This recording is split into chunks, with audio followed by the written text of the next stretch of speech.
नमस्कार। आज हमारे साथ हैं उत्तराखंड टेक्निकल यूनिवर्सिटी के पूर्व कुलपति, भारतीय प्रौद्योगिकी संस्थान के प्राध्यापक प्रोफेसर पीके गर्ग साहब।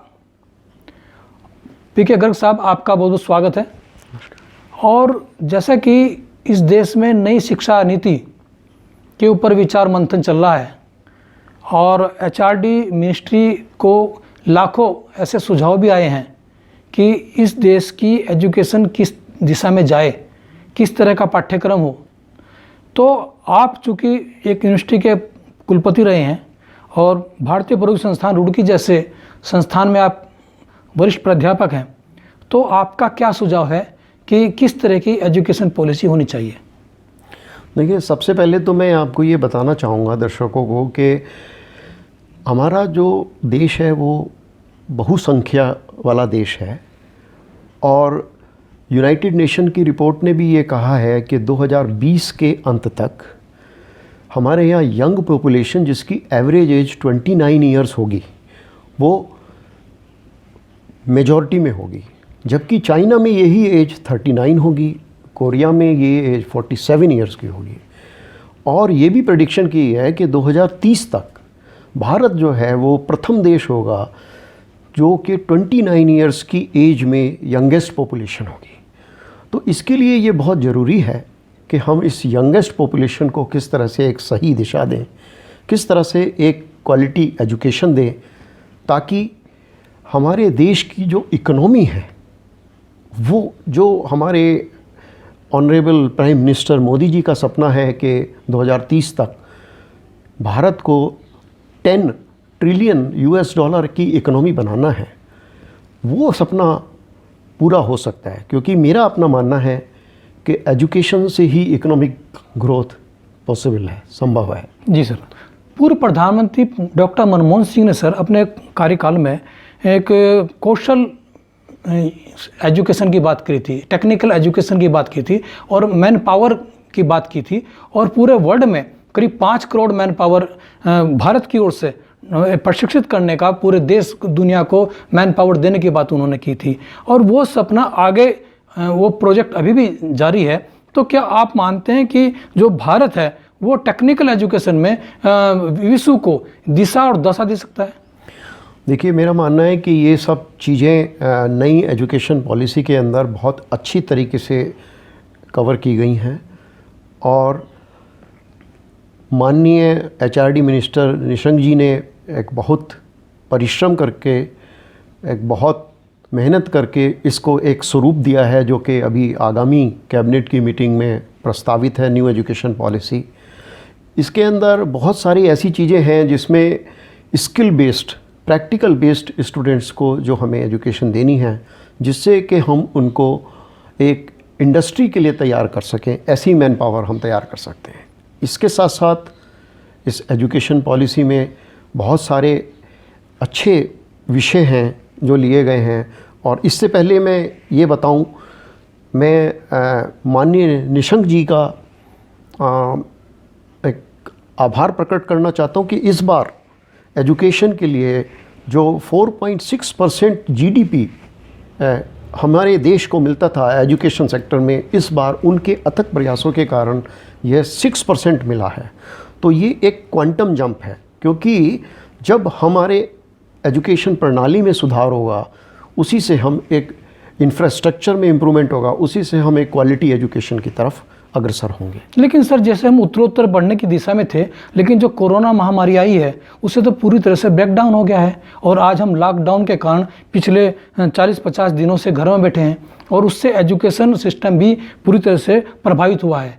तो इसी भी दिशा में क्या सोचते हैं आप? देखिए, मेरा ये मानना है कि कोरोना से हम सबको पूरे विश्व भर में एक सीख मिली है कि हमारा अगर एजुकेशन सिस्टम को हमें प्रभावशाली रखना है, जब इस तरह की सिचुएशन, इस तरह की आपदाएं आए, तो हमारे पास एक एजुकेशन एक ऐसा माध्यम है जिसके द्वारा हम अपने विद्यार्थियों के साथ हमेशा कनेक्ट रह सकते हैं। तो इसी दिशा में हमने अपने आप को गियर किया। आपको तो जैसे पता ही है कि भारतवर्ष सॉफ्टवेयर डेवलपमेंट में अग्रणी है और भारतवर्ष में पहले से ही ई एजुकेशन के तहत बहुत सारे गवर्नमेंट ऑफ इंडिया के ऐसे प्रोग्राम हैं जिसमें स्टूडेंट्स अपने आप को एनरोल करते हैं और कई सारे प्रोग्राम लेते हैं। NPTEL और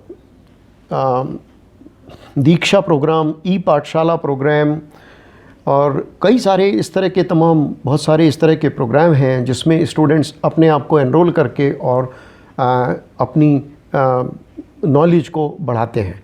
तो मुझे पूरी उम्मीद है कि भारतवर्ष में इस तरह की कोई बहुत ज़्यादा समस्या नहीं आई।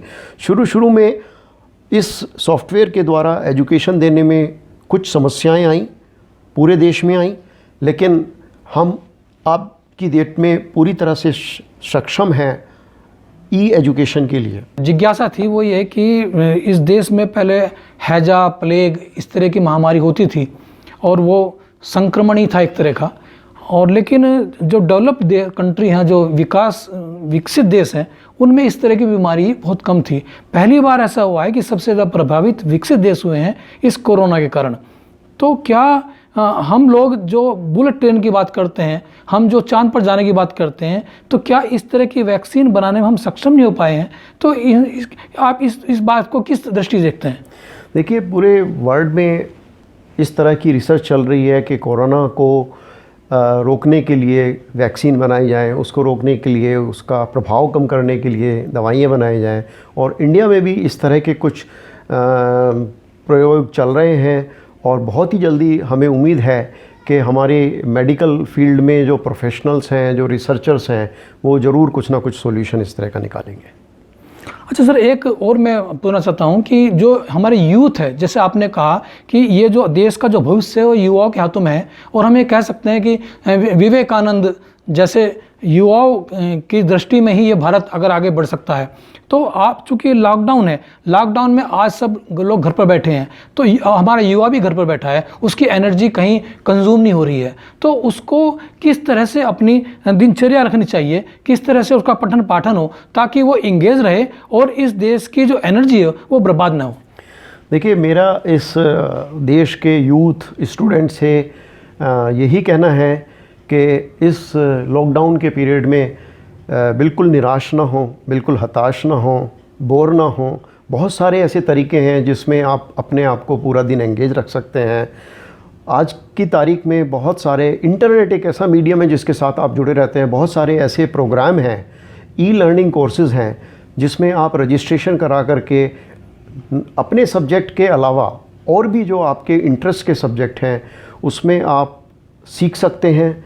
इसके अलावा मेरा मानना है कि अच्छी अच्छी किताबें पढ़ें, योगा करें, अपने टीचर के साथ कम्युनिकेशन द्वारा कनेक्ट रहें, और बहुत सारी ऐसी दिनचर्याएं हैं जिसमें आप अपने आप को बिज़ी रख सकते हैं अगर आप इंटरनेट के माध्यम का यूज़ करते हैं। क्योंकि आजकल इंटरनेट पर वेल्थ ऑफ नॉलेज है, ई बुक्स, पूरी की पूरी बुक्स आपके इंटरनेट पर अवेलेबल है। बहुत अच्छा सुझाव आपने दिया है, और मुझे लगता है कि हमारा यूथ है वो इसका ज़रूर अनुपालन करेंगे और इस समय का लाभ उठाएंगे। आपका बहुत बहुत धन्यवाद। और ये थे PK गर्ग साहब, जो टेक्निकल यूनिवर्सिटी के कुलपति रहे और IIT रुड़की के प्रोफेसर हैं। फिर हम किसी शख्स से बात करेंगे। नमस्कार।